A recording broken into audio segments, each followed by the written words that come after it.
രൂപതയുടെ വികാരി general monsignor Joseph Kollamparambil, ഏറ്റവും പ്രിയപ്പെട്ട വികാരിയച്ഛ, വചന പ്രഘോഷണ ടീമിലെ പ്രിയപ്പെട്ട സഹോദരന്മാരെ, മാതാപിതാക്കളെ, വാത്സല്യമുള്ള കുഞ്ഞുമക്കളെ, നമ്മൾ പരിശുദ്ധ ബെനഡിക്ട് പിതാവിൻ്റെ ആഗ്രഹപ്രകാരം വിശ്വാസവർഷമായിട്ട് ആഘോഷിക്കുകയാണല്ലോ. അതിൻ്റെ ഒരു ഭാഗമായിട്ടാണ് നമ്മുടെ രൂപതയിൽ ഇതുപോലെ വചന സന്ധ്യകൾ നമ്മൾ ഒരുക്കുന്നത്.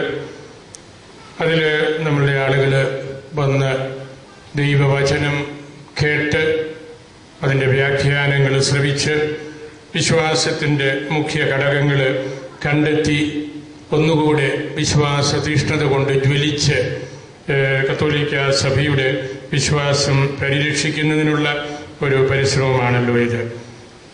ഞാൻ ഇപ്പോൾ നിങ്ങളോട് ഏതാനും നിമിഷങ്ങൾ ഒരു തിരുവചനത്തിൻ്റെ ഒരു കുഞ്ഞു വ്യാഖ്യാനം മാത്രം, മത്തായിയുടെ സുവിശേഷം 5:13, നിങ്ങൾ ഭൂമിയുടെ ഉപ്പാണ്, അതിനെക്കുറിച്ചുള്ള ഒരു ആത്മീയ വ്യാഖ്യാനം മാത്രം തന്ന് അവസാനിപ്പിക്കുകയാണ്. നമ്മൾ ഒരുപാട് പ്രാവശ്യം കേട്ടിട്ടുള്ള ഒരു തിരുവചനമാണ്, നിങ്ങൾ ഭൂമിയുടെ ഉപ്പാണ്. ആദ്യ നൂറ്റാണ്ടിൽ ജീവിച്ചിരുന്ന ക്ലെമന്റ്, റോമായിലെ ക്ലെമന്റ് എന്ന് പറയുന്ന വ്യക്തി ഇതിന് തുല്യമായ ഒരു കൊച്ചു വാക്യം, വലിയ ദൈവശാസ്ത്രജ്ഞനായിരുന്നു. അദ്ദേഹം പറഞ്ഞു, ഓരോ ക്രിസ്ത്യാനിയും മറ്റൊരു ക്രിസ്തുവാണ്. ഓരോ ക്രിസ്ത്യാനിയും മറ്റൊരു ക്രിസ്തുവാണ്. അതാണ് ഏറ്റവും അടിസ്ഥാനപരമായ ഒരു ആത്മീയ ചിന്ത അല്ലെങ്കിൽ ദൈവശാസ്ത്രം. പിന്നീട് നമ്മൾ പുരോഹിതന്മാരെയും മെത്രാന്മാരെയും സമർപ്പിതരെയും ഒക്കെ പറഞ്ഞു. അതൊക്കെ അതിൻ്റെതായ രീതിയിൽ ശരിയാണ്. പക്ഷേ അടിസ്ഥാനപരമായ ചിന്ത, ഓരോ വിശ്വാസിയും മറ്റൊരു ക്രിസ്തുവാണ്. ക്രിസ്തുവിൽ വിശ്വസിക്കുന്ന, ഈശോയിൽ വിശ്വസിക്കുന്ന ഓരോ വിശ്വാസിയും മറ്റൊരു ക്രിസ്തുവാകണം. അതാണല്ലോ അങ്ങനെ പറയുന്നതിൻ്റെ അർത്ഥം. ക്രിസ്തുവിൻ്റെ മനസ്സ് അറിഞ്ഞ് പ്രവർത്തിക്കണം എന്ന് പറയുന്ന പൗലോസിൻ്റെ ചിന്ത തന്നെയാണത്. കർത്താവ് ശിഷ്യന്മാരെ കുറിച്ചും ഈശോയിലേക്ക് കടന്നു വരുന്ന വ്യക്തികളെ കുറിച്ചുമൊക്കെ സൂചിപ്പിക്കാൻ വേണ്ടി പറഞ്ഞ ഒരു കാര്യമാണല്ലോ അത്. ഉപ്പ് ഉറയുള്ളതായിരിക്കണം. ഉറ കെട്ടുപോയാൽ അതിനെ ഉറ കൂട്ടാൻ വലിയ പ്രയാസമാണ്. ഇതുപോലുള്ള വചന പ്രഘോഷണം വഴിയൊക്കെ ഉറ കൂട്ടാം. അത് അവിടെ പറയാതെ പറഞ്ഞിരിക്കുന്ന ഒരു കാര്യമാണ്. ഉപ്പിൻ്റെ ഉറ നശിച്ചു പോയാൽ സ്വാഭാവികമായിട്ട് അത് വലിച്ചു കളയും, ചവിട്ടാനേ കൊള്ളുകയുള്ളൂ. അത് ഭൂമിക്ക് പോലും ഉപകാരപ്പെടുകയില്ല, ഭൂമിക്ക് ഭാരമാണ്. പക്ഷേ ഉറ കൂട്ടുന്ന ഒരു പ്രക്രിയ സഭയിൽ എന്നുമുണ്ട്. നിരന്തരമായ വചനശ്രവണം, അതിലൂടെ നമുക്ക് കുറേയെല്ലാം ഉറ കെട്ടുപോയാലും നമുക്ക് ഉറയുള്ള ഉപ്പിനെ പോലെ, സ്വാദുള്ള ഉപ്പിനെ പോലെ ആകാനായിട്ട് അല്ലെങ്കിൽ ആക്കാനായിട്ട് സാധിക്കും. അത് കാറ്റക്കേസിസാണ്, സഭയുടെ പ്രബോധനത്തിൻ്റെ ഭാഗമാണ്. ഉപ്പിൻ്റെ പ്രത്യേകത നമുക്കറിയാമല്ലോ. അത് ചീയൽ വരാണ്ട് നമ്മൾ മാംസം പ്രിസർവ് ചെയ്യാൻ, മത്സ്യം പ്രിസർവ് ചെയ്യാൻ, കേടുവരാതെ സൂക്ഷിക്കാൻ ഒക്കെ ഉപ്പ് വളരെ ആവശ്യമാണ്. അല്ലെങ്കിൽ അതിന് ടേസ്റ്റ് ഇല്ല. മാംസത്തിന് ടേസ്റ്റ് ഇല്ലാണ്ട് വരും, മത്സ്യത്തിന് ടേസ്റ്റ് ഇല്ലാണ്ട് വരും. അതിൻ്റെ പ്രത്യേകത മറ്റ് ഏതെല്ലാം സ്പൈസസ് ഘടകങ്ങൾ ചേർത്താലും ഉപ്പില്ലെങ്കിൽ അത് വലിയ കുറവാണ്. അതുകൊണ്ടാണ് ആ പ്രതീകം കർത്താവ് അങ്ങനെ എടുത്തത്. മറ്റെല്ലാ ഘടകങ്ങളും നമ്മൾ ഭക്ഷണത്തിൻ്റെ കൂട്ടത്തിൽ ചേർത്തു, പക്ഷെ ഉപ്പില്ല. അതൊരു വലിയ ടേസ്റ്റാണ്, രുചിയാണ്. അപ്പോൾ ഉപ്പിൻ്റെ പ്രത്യേകത, അത് മറ്റൊന്നിനും പകരം നിൽക്കാനായിട്ട് പറ്റത്തില്ല. അതിനേക്കാൾ എല്ലാം വലുതാണ്. അതിന് പകരം നമുക്ക് വേറൊന്നും ചേർക്കാനുമില്ല. വെറും മാനുഷികമായ വാക്കുകൾ കൊണ്ട് അല്ലെങ്കിൽ കാര്യങ്ങൾ കൊണ്ട് ആരെയും നമുക്ക് സ്വാധീനിക്കാൻ പറ്റുകയില്ല. നമ്മളിപ്പോൾ ഇവിടെ 4 മണിക്കൂർ വചനം പ്രസംഗിക്കുന്ന ആളിൻ്റെ വാക്കുകളുടെ സമൃദ്ധിയല്ല, ആ വ്യക്തിയുടെ പ്രത്യേകതയല്ല. ആ പറയപ്പെടുന്ന കാര്യം അത് ഈശോയെക്കുറിച്ചാണോ, നമ്മുടെ ജീവിതത്തെക്കുറിച്ചാണോ, വിശ്വാസത്തെക്കുറിച്ചാണോ? അതാണ് കാതല്.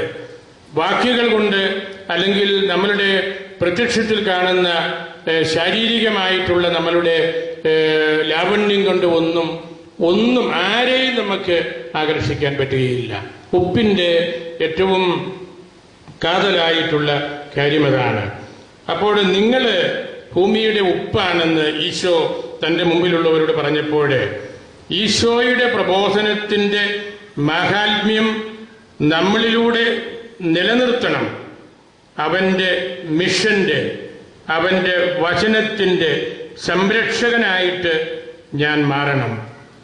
എന്റെ പ്രസംഗത്തിലൂടെ ഈശോയാകുന്ന ഉപ്പ് കേൾവിക്കാർക്ക് കിട്ടുന്നുണ്ടോ? അതാണ് ഈശോ ഉദ്ദേശിച്ചത്. നിങ്ങൾ പോയി പ്രസംഗിക്കുവിൻ. നിങ്ങൾ ഉപ്പാകുന്നത് എന്റെ വചനമാണ് നിങ്ങൾ കൊടുക്കുന്നതെങ്കിൽ ഉപ്പാണ്. നിങ്ങൾക്ക് തോന്നുന്ന കാര്യങ്ങൾ, നിങ്ങൾ കാട്ടിക്കൂട്ടുന്ന കാര്യങ്ങൾ അതാണ് പറയുന്നതെങ്കിൽ ആരെയും നിങ്ങൾ സ്വാധീനിക്കുകയില്ല. അപ്പൊ നിങ്ങൾ ഭൂമിയുടെ ഉപ്പാണെന്ന് പറഞ്ഞപ്പോൾ ഈശോയുടെ ദൗത്യത്തിന്റെ സൾട്ടീനസ്, ഈശോയാകുന്ന ആ ഉപ്പ്, അത് എന്റെ വാക്കുകളിലൂടെ കൊടുക്കാൻ എനിക്ക് സാധിക്കുന്നുണ്ടോ? അങ്ങനെ ആ പ്രഘോഷണത്തിന്റെ ഉപ്പുരസം, സുവിശേഷത്തിന്റെ ഉപ്പുരസം ഞാൻ കൊടുക്കണം. ഉപ്പിന്റെ മറ്റൊരു പ്രത്യേകത, ഉറകെട്ട ഉപ്പും കണ്ടാൽ നല്ലതാണ്. നല്ല വെളുത്ത പ്രകാശം പരത്തുന്നത് പോലെ ഇരിക്കും. പുറമേ എല്ലാം ഭംഗിയാണ്. കാണുന്നവർക്ക് അല്ലെങ്കിൽ അത് തൊട്ടു നോക്കുന്നവർക്ക് ഒക്കെ അതിന്റെ വ്യത്യാസമൊന്നും തിരിച്ചറിയാൻ പറ്റുകയില്ല. പക്ഷേ ഉറയില്ലാത്ത ഉപ്പ്, ദൈവവചനമില്ലാത്ത ഒരു പ്രഘോഷണം, വചനം കൊണ്ടു നടക്കാത്ത ഒരു വൈദികൻ, ഒരു സമർപ്പിതൻ, ഒരു കത്തോലിക്കൻ, അവൻ ആരോട് ബന്ധപ്പെടുന്നുവോ അവന് ചീയലുണ്ടാവുകയാണ്. നമ്മളിൽ ഉപ്പരസമില്ല, നമ്മളിൽ വചനത്തിന്റെ ആഴമില്ല. നമ്മൾ ആരോട് ബന്ധപ്പെടുന്നുവോ അവനെ പ്രിസർവ് ചെയ്യുന്നതിന് പകരം അവനെ നമ്മൾ ചീച്ചു കളയുകയാണ്. ആ ഒറ്റ ചെറിയ വാക്കില് കർത്താവ് നമുക്ക് വലിയ ഉത്തരവാദിത്വവും വലിയ ദൗത്യവും നമുക്ക് നൽകുന്നുണ്ടെന്ന് നമ്മൾ തിരിച്ചറിയണം. സാൾട്ടഡ് അല്ലാത്ത, വചനം കൊണ്ട് സാൾട്ടഡ് അല്ലാത്ത, ഉപ്പ് ചേർക്കാത്ത ഒരു പ്രഘോഷണത്തിനും അർത്ഥമില്ല. നമ്മൾ കുർബാന മധ്യേ പ്രസംഗിക്കുന്നു. അവിടെ ആ കേൾക്കുന്ന പ്രസംഗം വായിച്ച തിരുവചനങ്ങളുടെ വ്യാഖ്യാനമല്ലെങ്കിൽ അത് സാൾട്ടഡ് അല്ല. ചുമ്മാ എന്തെങ്കിലും മനസ്സിൽ തോന്നിയ കാര്യങ്ങൾ പറയുകയാണ്. ദൈവവചനമാകുന്ന ആ വചനം നമ്മൾ വ്യാഖ്യാനിക്കുമ്പോഴാണ് നമ്മൾ സാൾട്ടഡായിട്ട്, ഉപ്പ് കലർത്തി, വചനം കലർത്തി നമ്മുടെ വിശ്വാസികൾക്ക് നമ്മൾ കൊടുക്കുന്നത്. നമ്മുടെ പ്രീച്ചിങ്ങിനാണ് ഉപ്പുരസം വേണ്ടത്. നമ്മൾ കൊടുക്കുന്ന ഭക്ഷണത്തിനല്ല. നമ്മുടെ പ്രീച്ചിങ്ങിന് ഈ ഉപ്പുരസം ഉണ്ടോ എന്നതിലാണ് സുവിശേഷവൽക്കരണത്തിന്റെ അല്ലെങ്കിൽ വചന പ്രഘോഷണത്തിന്റെ കാര്യങ്ങളൊക്കെ അടങ്ങിയിരിക്കുന്നത്. ക്രിസ്തു ശിഷ്യന്മാര് ഈ സാൾട്ടില്ലാത്ത പ്രസംഗങ്ങൾ ഒരുപാട് നടത്തിയിട്ടുണ്ട്. അതുകൊണ്ടാണ് സഭയില് ശീശ്മകളുണ്ടായത്, അധാർമികമായിട്ടുള്ള കാര്യങ്ങൾ ഉണ്ടാകുന്നത്, വിഗ്രഹാരാധന ഉണ്ടാകുന്നത്. ദൈവജനത്തെ ഈ വചനത്തോട് കൂട്ടി യോജിപ്പിച്ച് ഈ വചനമില്ലാതെ എനിക്ക് ജീവിക്കാൻ പറ്റില്ല എന്നുള്ള ഒരു അവബോധം നമ്മൾ ഉണ്ടാക്കി കൊടുക്കുന്നില്ല. അതുകൊണ്ട് അവർ കേൾക്കുന്നവരുടെ ഒക്കെ പുറകെ പോകും. എവിടെ വചനപ്രഘോഷണമുണ്ടെന്ന് ബോർഡ് കണ്ടാലും അതിന്റെ പിറകെയെല്ലാം നമ്മളുടെ ആളുകൾ പോകുന്നത് ഈ സാൾട്ടഡ് ആയിട്ടുള്ള പ്രീച്ചിങ്, ഉപ്പ് കലർത്തിയ ആ കാര്യം നമുക്ക് കൊടുക്കാൻ സാധിക്കാത്തത് കൊണ്ടാണ്. ഉപ്പില്ലാത്ത ശുശ്രൂഷ ചെയ്ത വ്യക്തിയാണല്ലോ യൂദാസ്. ടേസ്റ്റ്ലെസ് സാൾട്ടായിട്ട് യൂദാസ് മാറി. Tasteless salt. അങ്ങനെ നമുക്ക് വരാതെ നമുക്ക് സൂക്ഷിക്കാം. നമുക്ക് കർത്താവിനോട് പ്രാർത്ഥിക്കാം. ഈശോയാകുന്ന ആ ഉപ്പുരസം നമ്മുടെ ജീവിതത്തിൽ ഉണ്ടാകാനായിട്ട് നമുക്ക് പ്രത്യേകമായിട്ട് ശ്രദ്ധിക്കാം. അൽഫോൻസാമിയെയും കുഞ്ഞച്ഛനെയും നമുക്ക് കൂട്ടുപിടിക്കാം. നിങ്ങളുടെ ദേവാലയം നിറഞ്ഞ് കവിഞ്ഞ് പള്ളിമുറ്റത്തും പരിസരത്തും മണ്ഡലത്തിലുമെല്ലാം ഇടവക്കാരൊന്നിച്ചു കൂടിയിട്ടുണ്ട്.